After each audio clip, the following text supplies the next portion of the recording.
Hey everyone, and welcome back to The Explainer. Today, we're diving into a really fascinating phenomenon that's actually hiding right in plain sight. I mean, think about it. Have you ever noticed that one friend or maybe a coworker who just completely ignores Instagram? Or maybe they actually have an account, but it's just sitting there, literally gathering dust. It's kind of shocking, right? Especially in today's hyper-connected world, where over 1 billion people log in every single month. Well, today, we are going to unpack the hidden psychology behind this invisible minority. And as you'll see, their choice to just opt out reveals some incredible insights into human behavior, our core motivations, and how we genuinely connect with the world around us. You know, it's really easy to just jump to conclusions, isn't it? When we meet someone who has absolutely no selfies, no stories, no daily updates on their life, well, our modern minds kind of default to this one specific assumption. We wonder, are they antisocial? Are they just totally out of touch with the modern world? Do they secretly hate people? But psychology tells a completely different story. This lack of participation doesn't mean they dislike people or that they're disconnected from society. Actually, scratch that. It's more like there are much deeper, highly intentional psychological reasons behind this choice. And it is absolutely fascinating to figure out what's really driving them. So to really understand this, here's our roadmap for today. We'll start with the offline minority, then look at escaping external validation and presence over posting. After that, we'll dive into the comparison trap, privacy as a priority, and wrap up with ways of connecting. All right, let's jump right into Section 1, the offline minority and redefining that antisocial myth. Think about the sheer scale of social media for a second. Millions upon millions of people are scrolling through Instagram every single day. It's become this massive global habit, right? Almost like an involuntary reflex to pull out our phones when we're just waiting in line or sitting on the couch. But right alongside that huge daily user base is this silent minority that simply doesn't care.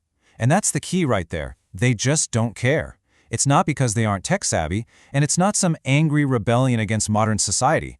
It's a deliberate, totally natural choice to just opt out, which really normalizes a completely different way of navigating our digital world. They just don't feel the pull. Moving on to Section 2, escaping external validation and how this ties in to the brain's reward system. At its core, Instagram is basically a masterclass in behavioral engineering. The whole thing is built around a continuous social feedback loop. Every single time we post, we're trading in this currency of likes, comments, follower counts, social feedback. And for the vast majority of people, this loop is highly engaging. We are quite literally conditioned to crave it. It shapes our behavior. But the invisible minority, they look at this dashboard of metrics and feel completely unmotivated. They simply aren't seeking this type of external validation. It just doesn't drive them the way it drives the typical user. And what's really wild here is the underlying brain chemistry. Psychology shows us that social approval actively triggers the brain's reward system. It delivers this incredibly potent hit of dopamine. But these non-users, they place significantly less value on that specific type of digital validation. Because their reward system isn't heavily tied to those artificial metrics, they just don't feel a strong psychological need to package up their daily lives for an audience's approval. Their brains are basically seeking reward and satisfaction from entirely different sources. Which brings us to Section 3, presence over posting, or living in the moment. This brilliantly illustrates the day-to-day contrast. Just picture a beautiful sunset, an incredible meal, or finally going on that highly anticipated vacation. For a lot of us, the immediate instinct is documenting the moment, reaching for the phone to capture it for our audience. But the non-user takes a totally different approach. They stay fully present. Psychologically, they're getting way more value from the raw, unfiltered experience itself than they ever could from other people's reactions. Honestly, it's the exact same psychological trait we see in people who strongly prefer a real-time phone call over sending a carefully curated text message. They crave the reality of the moment, unfolding exactly as it is, without a filter in the way. Okay, let's look at Section 4, the comparison trap, and why protecting attention and mental energy is so crucial. Just look at how these mental drains stack up. When you open the app, you are instantly hit with a barrage of stuff, constant new information, endless streams of photos and videos, wildly differing opinions, and, maybe the most dangerous one, unrelenting social comparisons. For the invisible minority, this constant influx isn't entertaining at all. It's incredibly mentally exhausting.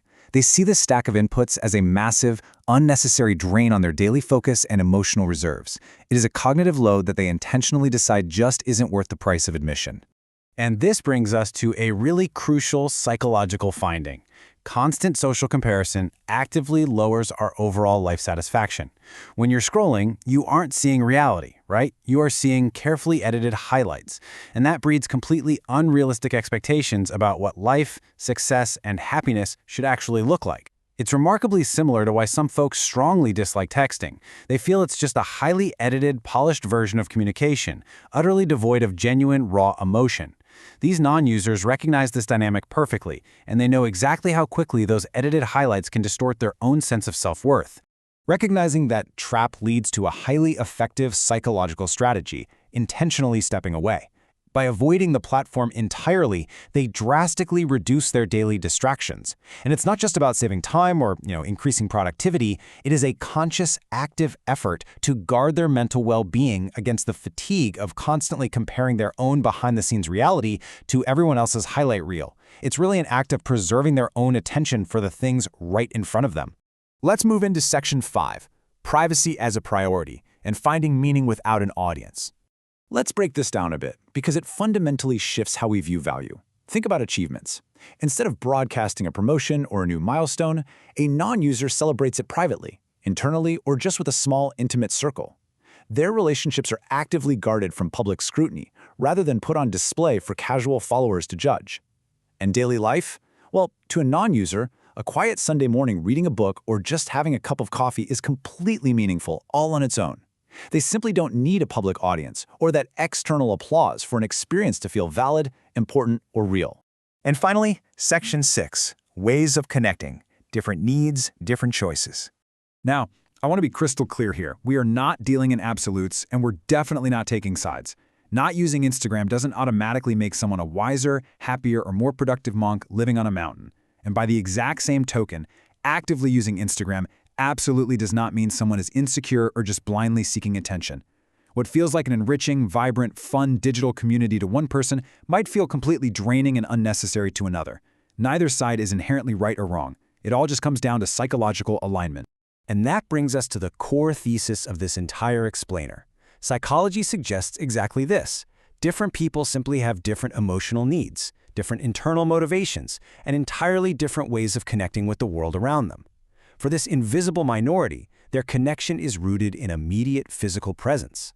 We see this exact same psychological divide in how people choose to communicate with each other. Think about the people who prefer a live phone call over texting. They don't want the delayed, edited highlights of a text message, right? They value hearing a voice, that immediate back and forth, the spontaneous laughter, and the unfiltered presence of the other person. Whether it's avoiding Instagram or picking up the phone instead of typing out a text, these individuals are simply choosing a raw, private, real-time connection over asynchronous digital broadcasts. Once you start to understand the hidden psychology behind something as simple as not downloading an app, you start seeing human behavior in a completely different light. It kind of makes you wonder about the rest of our habits, doesn't it? So I'll leave you with this question to think about. What invisible reasons drive your everyday choices?